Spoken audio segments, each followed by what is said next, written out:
नमस्कार. मी सर्वप्रथम ओम सर आणि गोविंद सर त्याचबरोबर इथं उपस्थित भारतीय जनता पार्टी युवा मोर्चाचे सर्व पदाधिकारी आणि सर्व पत्रकारांचं मनापासून स्वागत करतो.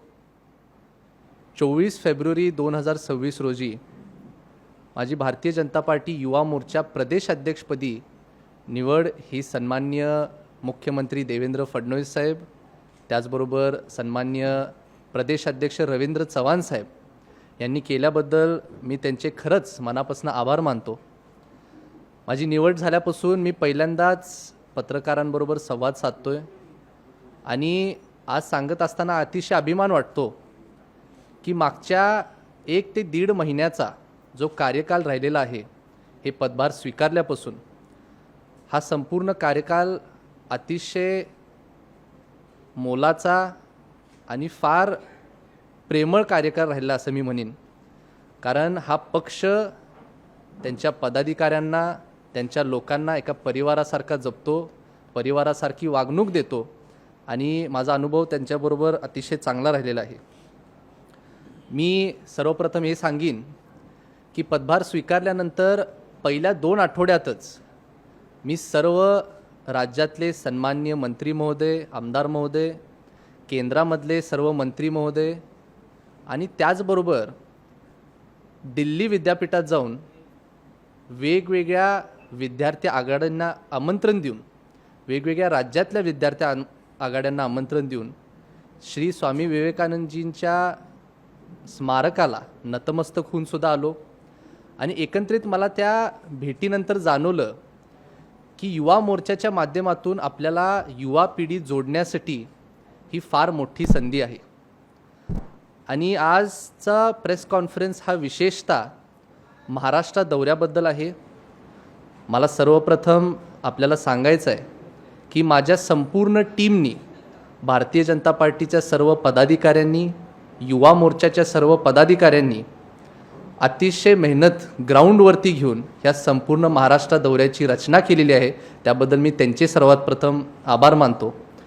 आणि ह्या महाराष्ट्र दौऱ्याची सुरुवात उद्या 21 तारखेला होती आहे आणि आपल्या दौऱ्याच्या नावाची घोषणा मी या ठिकाणी करतोय. युवा शक्ती जागर यात्रा भारतीय जनता पार्टी युवा मोर्चा हे आपल्या यात्रेचं या ठिकाणी नाव आहे, असं मी आज आपल्या सगळ्यांसमोर जाहीर करतो. त्याचबरोबर उद्याचा जो दिवस आहे हा युवा मोर्चासाठी, माझ्यासाठी फार अनमोल आहे. खूप उत्साह उद्याच्या दिवसाबद्दल आहे. कारण महाराष्ट्र दौऱ्याची सुरुवात करत असताना सुद्धा सन्माननीय मुख्यमंत्री देवेंद्र फडणवीस साहेब ह्या यात्रेच्या शुभारंभासाठी येत आहेत. त्याचबरोबर प्रदेशाध्यक्ष रवींद्र चव्हाण साहेबसुद्धा उद्या तिथं उपस्थित असतील. मुंबई प्रदेशाचे अध्यक्ष अमित साटमजी तिथं असतील. आणि त्याचबरोबर सर्व मंत्री महोदय, आमदार महोदय आणि खासदार महोदयांनासुद्धा मी ह्या यात्रेचं आमंत्रण दिलेलं आहे आणि ते सुद्धा उद्या तिथं उपस्थित राहणार आहेत. मला आपल्याला हे सुद्धा सांगायचं आहे की युवा मोर्चाची संपूर्ण टीम, मी आता मागच्या 1.5 महिन्यात सगळ्यांशी संपर्कात आलो आणि ह्या यात्रेचं नाव जागर यात्रा ठेवण्याचं कारण एवढंच आहे की मी जेव्हा केव्हा माझ्या युवा मोर्चाच्या पदाधिकाऱ्यांना, कार्यकर्त्यांना भेटतो तेव्हा अतिशय ऊर्जा आणि उत्साह त्यांच्यामध्ये प्रत्येक वेळेस दिसतो. आणि त्यामुळंच आम्ही ह्या निर्णयावरती आलो की युवा शक्ती जागर यात्रा ह्या दौऱ्याचं पण नाव ठेवायचं आहे. त्याचबरोबर आज आपल्याला हे सुद्धा सांगायचं आहे की आम्ही ह्या संपूर्ण दौऱ्याचं नियोजन जे आहे ते सर्व दृष्टीने विचार करून केलेलं आहे. या दौऱ्यामध्ये फक्त एका कार्यालयाला, एका जिल्ह्यामध्ये जाऊन भेटून पदाधिकाऱ्यांना भेटणं नाही, परंतु आम्ही शेतकऱ्यांना भेटणार आहे, महिलांशी चर्चा करणार आहे, विद्यार्थ्यांशी संवाद साधणार आहे, वेगवेगळ्या क्षेत्रामध्ये काम करणार असणाऱ्या युवक युवतींशी भेटणार आहे. आणि सांगायचं असं आहे की ह्या सर्व लोकांच्या समस्या जाणून घेऊन ह्यांच्या आणि सरकारच्या मधला आम्हाला एक सेतू बनायचा आहे. आणि त्या दृष्टीने आता इथून पुढचा युवा मोर्चाचा कार्यकाल असेल. मला हे सुद्धा सांगायला आवडेल की आम्ही आमच्या समोर एक अजेंडा किंवा एक टार्गेट ठेवलेला आहे की पुढच्या 1 वर्षाच्या आत संपूर्ण महाराष्ट्रामध्ये 1,00,000 युवक युवती आम्ही युवा मोर्चाच्या माध्यमातून जोडणार आहे, या पक्षाशी जोडणार आहे. आणि मला आपल्याला सांगताना फार आनंद होतो की मी माझ्या सोशल मीडियाच्या माध्यमातून, माझे महाराष्ट्रभर आज फॉलोअर्स आहेत, तर जेव्हा माझी पदावरती नियुक्ती झाली तर मी एक आवाहन केलं होतं की इथून पुढं आता युवा मोर्चाच्या कार्यकालमध्ये आम्हाला मोठ्या प्रमाणात युवक युवती जोडायचे आहेत, तुमच्यासाठी काम करायचं आहे. आणि युवा मोर्चा हा फक्त राजकीय विषय नाही आहे. आम्ही रोजगारावरती काम करणार आहे, आम्ही विद्यार्थ्यांसाठी शिक्षणाच्या विषयांवरती काम करणार आहे, क्रीडा विषयांवरती काम करणार आहे. असे अनेक विषय आहेत. युवकांशी निगडीत असणारा कुठलाही विषय असो त्यामध्ये आम्ही उतरून जोरदार काम करणार. आणि त्यासाठी मी त्याचं आवाहन केलं होतं. तर आपल्याला सांगताना आनंद होतो आहे, आज फक्त 1.5 महिना झाला आहे, परंतु आपल्या सोशल मीडियाच्या माध्यमातून जवळपास 22,000 नोंदण्या ह्या ऑलरेडी आमच्या पक्षामध्ये आता झालेल्या आहेत.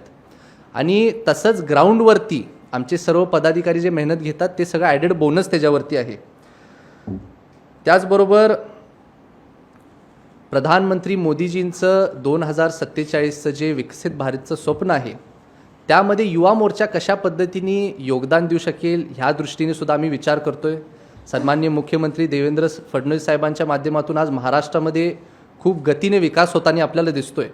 आणि पॉलिसी डिस्कशन्समध्ये आम्हाला युवकांचा आवाज कसा उठवता येईल, एका यूथ पार्लमेंटच्या माध्यमातून एक सेशन ऑर्गनाईज करून मुख्यमंत्री महोदय असतील किंवा अनेक वेगवेगळे मंत्री महोदय असतील त्यांना आमंत्रण देऊन युवकांचा आवाज हा शासनापर्यंत पोचवणं हे एक धोरण आमच्या मनामध्ये आहे. मी थोडीशी आपल्याला आमच्या दौऱ्याची कल्पनासुद्धा देईन की आमचा 21 तारखेला दौरा सुरुवात झाल्यानंतर आम्ही तसंच पुढं नवी मुंबई, पनवेल, रायगड, रत्नागिरी, सिंधुदुर्ग असा संपूर्ण कोकण पट्टा हा आम्ही आमच्या पहिल्या भागामध्ये करतो आहे. आणि शासकीय जिल्हे तसे 36, परंतु आमच्या भारतीय जनता पार्टीचे संघटनात्मक जिल्हे महाराष्ट्र राज्यामध्ये 80 आहेत. आणि मी माझा दौरा ह्या 80 संघटनात्मक जिल्ह्यांच्या दृष्टीने लावतो आहे. त्या दृष्टीनेच आम्ही सर्व युवक युवतींशी संवाद साधणार आहे, त्यांच्याशी संपर्क करणार आहे, त्यांना मोठ्या प्रमाणात जोडण्यासाठी आम्ही कामकाज आता इथून पुढं उद्यापासून चालू करतो आहे. आणि खूप चांगला उत्साह, खूप चांगलं प्रोत्साहन मार्गदर्शनसुद्धा आम्हाला सर्व वरिष्ठ नेते मंडळांनी केलेला आहे. हा पहिला भाग कोकण पट्ट्यातला झाल्यानंतर आम्ही पश्चिम महाराष्ट्र, उत्तर महाराष्ट्र, मराठवाडा, विदर्भ हे सर्व महाराष्ट्रातले विभाग आहेत ते कव्हर करणार आहे. मी स्वतः ह्या संपूर्ण दौऱ्यासाठी मला खात्री आहे की ज्या दृष्टीने ह्याचं प्लॅनिंग झाले, ज्या दृष्टीने संपूर्ण आमच्या टीमने ह्यावरती मेहनत घेतली आहे, हा एक खूप चांगल्या पद्धतीने यशस्वीपणे पार पडेल. मी माझ्यावरती प्रेम करणारे, मला आशीर्वाद देणारे, मला मार्गदर्शन करणारे सर्व लोकांचं खरंच मनापासून आभार मानतो की या संपूर्ण दौऱ्यामध्ये, तयारीमध्ये आपण सर्वजण सहभागी झाले आहात. मनापासून आपल्या सर्वांचे धन्यवाद.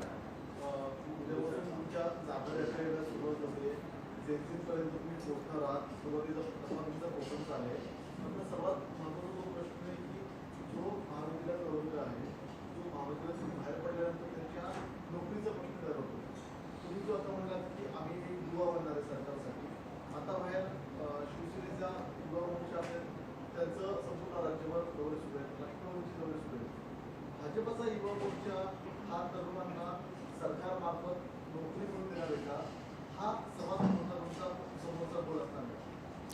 अगदी मी जसं माझ्या सुरुवातीच्याच वक्तव्यामध्ये सांगितलं की रोजगार हा आमचा सगळ्यात प्राधान्याने विषय किंवा क्षेत्र आहे ज्यामध्ये आम्ही काम करणार आहे. कौशल्य विकास, MSME असे अनेक वेगवेगळे योजना आहेत ज्याच्या माध्यमातून आज ऑलरेडी शासनाच्या माध्यमातून युवकांना रोजगार दिला चालला आहे. आणि हे योजनासुद्धा तळागाळामध्ये प्रत्येक जिल्ह्यामध्ये पोचवण्याचं एक धोरण आम्ही तयार केलेलं आहे. आणि मला खात्री आहे की माझी पूर्ण टीम ह्या संपूर्ण गोष्टीचा व्यवस्थित अभ्यास करून युवकांपर्यंत पोचून, विद्यार्थ्यांपर्यंत पोचून, की तुम्ही जसं म्हणलात की महाविद्यालयामधून बाहेर पडल्यानंतर युवकांना रोजगार कशा पद्धतीने उपलब्ध करून दिला जाऊ शकतो ह्यावरती आम्हाला काम करायचं आहे. आणि शासनाच्या अशा अनेक योजना आहेत ज्याच्या माध्यमातून आम्ही हे संपूर्ण गोष्टी, सर्व गोष्टी त्यांच्यापर्यंत पोचवू शकू. आपण जर बघितलं असेल तर गेल्या काही वर्षांमध्ये भाजप विविध मतदारांना सोबत घेण्याचा प्रयत्न करतो, महिला मतदार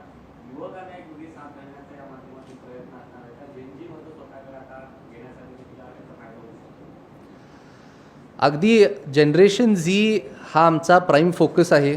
मला सांगताना आनंद होतो की सन्माननीय प्रधानमंत्री मोदीजी हे म्हणजे वयाने किती मोठे असतील परंतु हृदयाने मला वाटते आमच्या सगळ्यांपेक्षा तरुण आहेत. मी अनेक त्यांचे व्हिडिओज बघतोय, मला स्वतः त्यांना भेटण्याचं सुद्धा भाग्य आलेलं आहे आणि ते ज्या पद्धतीने युवकांशी बोलतात हे अतिशय मनाला भावणारी गोष्ट आहे. कुठलाही विषय असो, आज आपल्याला माहिती आहे तंत्रज्ञान क्षेत्र हा मोठ्या प्रमाणात वाढताना आपल्याला दिसतो आणि साहजिक आहे की आमच्या जनरेशनला किंवा यंगर जनरेशनला तंत्रज्ञानातल्या गोष्टी समजणं शिकणं हे फार सोपं असतं. परंतु मी बघतोय मोदीजींची ग्रास्पिंग पॉवर ही आमच्यापेक्षा फास्ट आहे आणि मी हे सांगतोय उदाहरण एवढ्यासाठी की अनेक युवक आज जनरेशन झीमधले हे मोदीजींकडं फार अट्रॅक्टेड आहेत. त्यांचं नेतृत्व, त्यांचं मार्गदर्शन आजपर्यंत ज्या पद्धतीने आम्हाला सर्वांना होत आलेलं आहे ह्याचासुद्धा अतिशय आनंद वाटतो.